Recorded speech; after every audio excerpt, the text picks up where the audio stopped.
ஆதியாகமம் 1 அதிகாரம். ஆதியிலே தேவன் வானத்தையும் பூமியையும் சிருஷ்டித்தார். பூமியானது ஒழுங்கின்மையும் பெருமையுமாய் இருந்தது. ஆழத்தின் மேல் இருள் இருந்தது. தேவ ஆவியானவர் ஜலத்தின் மேல் அசைவாடிக் கொண்டிருந்தார். தேவன் வெளிச்சம் உண்டாகக் கடவது என்றார். வெளிச்சம் உண்டாயிற்று. வெளிச்சம் நல்லது என்று தேவன் கண்டார். வெளிச்சத்தையும் இருளையும் தேவன் வெவ்வேறாக பிரித்தார். தேவன் வெளிச்சத்துக்கு பகல் என்று பெயரிட்டார், இருளுக்கு இரவு என்று பெயரிட்டார். சாயங்காலமும் விடியற்காலமும் ஆகி 1 நாள் ஆயிற்று. பின்பு தேவன் ஜலத்தின் மத்தியில் ஆகாய விரிவு உண்டாகக் கடவது என்றும் அது ஜலத்தினின்று ஜலத்தை பிரிக்க கடவது என்றும் சொன்னார். தேவன் ஆகாய விரிவை உண்டு பண்ணி ஆகாய விரிவுக்கு கீழே இருக்கிற ஜலத்திற்கும் ஆகாய விரிவுக்கு மேலே இருக்கிற ஜலத்திற்கும் பிரிவுண்டாக்கினார். அது அப்படியே ஆயிற்று. தேவன் ஆகாய விரிவுக்கு வானம் என்று பெயரிட்டார். சாயங்காலமும் விடியற்காலமுமாகி 2 நாள் ஆயிற்று. பின்பு தேவன் வானத்தின் கீழே இருக்கிற ஜலம் ஓரிடத்தில் சேரவும் வெட்டாந்தரை காணப்படவும் கடவது என்றார். அது அப்படியே ஆயிற்று. தேவன் வெட்டாந்தரைக்கு பூமி என்றும் சேர்ந்த ஜலத்திற்கு சமுத்திரம் என்றும் பெயரிட்டார். தேவன் அது நல்லது என்று கண்டார்.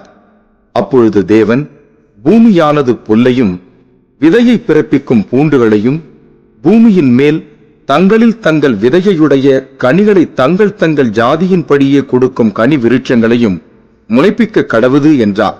அது அப்படியே ஆயிற்று. பூமியானது புல்லையும் தங்கள் தங்கள் ஜாதியின்படியே விதையை பிறப்பிக்கும் பூண்டுகளையும் தங்கள் தங்கள் ஜாதியின்படியே தங்களில் தங்கள் விதையுடைய கனிகளை கொடுக்கும் விருட்சங்களையும் முளைப்பித்தது. தேவன் அது நல்லது என்று கண்டார். சாயங்காலமும் விடியற்காலமும் ஆகி 3 நாள் ஆயிற்று. பின்பு தேவன் பகலுக்கும் இரவுக்கும் வித்தியாசம் உண்டாகத்தக்கதாக வானம் என்கிற ஆகாய விரிவிலே சுடர்கள் உண்டாகக் கடவது. அவைகள் அடையாளங்களுக்காகவும் காலங்களையும் நாட்களையும் வருஷங்களையும் குறிக்கிறதற்காகவும் இருக்க கடவது என்றார்.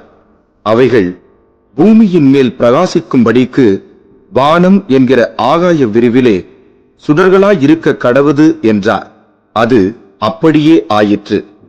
தேவன் பகலை ஆள பெரிய சுடரும் இரவை ஆள சிறிய சுடரும் ஆகிய 2 மகத்தான சுடர்களையும் நட்சத்திரங்களையும் உண்டாக்கினார். அவைகள் பூமியின் மேல் பிரகாசிக்கவும் பகலையும் இரவையும் ஆளவும் வெளிச்சத்துக்கும் இருளுக்கும் வித்தியாசம் உண்டாக்கவும் தேவன் அவைகளை வானம் என்கிற ஆகாய விரிவிலே வைத்தார். தேவன் அது நல்லது என்று கண்டார். சாயங்காலமும் விடியற்காலமும் ஆகி 4 நாள் ஆயிற்று. பின்பு தேவன் நீந்தும் ஜீவ ஜந்துக்களையும் பூமியின் மேல் வானம் என்கிற ஆகாய விரிவிலே பறக்கும் பறவைகளையும் ஜலமானது திரளாய் ஜனிப்பிக்க கடவது என்றார். தேவன் மகா மச்சங்களையும் ஜலத்தில் தங்கள் தங்கள் ஜாதியின்படியே திரளாய் ஜனிப்பிக்கப்பட்ட சகலவித நீர் வாழும் ஜந்துக்களையும் சிறகுள்ள ஜாதி ஜாதியான சகலவித பட்சிகளையும் சிருஷ்டித்தார். தேவன் அது நல்லது என்று கண்டார்.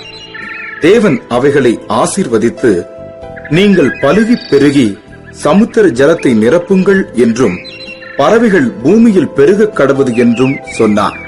சாயங்காலமும் விடியற்காலமும் ஆகி 5 நாள் ஆயிற்று.